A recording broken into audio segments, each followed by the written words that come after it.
Valteen, Etelä-Hämeen koirakerho. Ja jälleen täysperinen metsästyskoira lähtee kohta suorittamaan ajotehtävää radalle.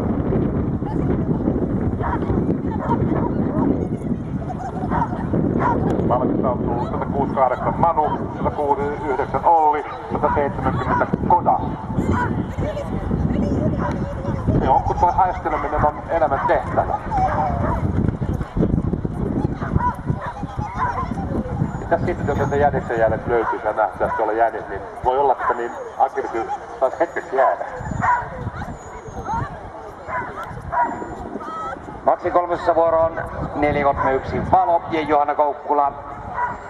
Tampereen koiraurheilijat valmistautuu 432 Se Tollo ja 433 Myyrä.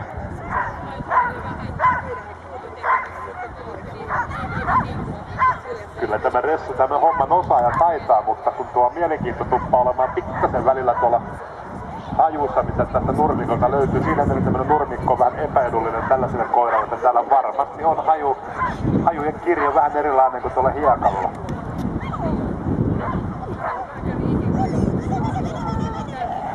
Oi.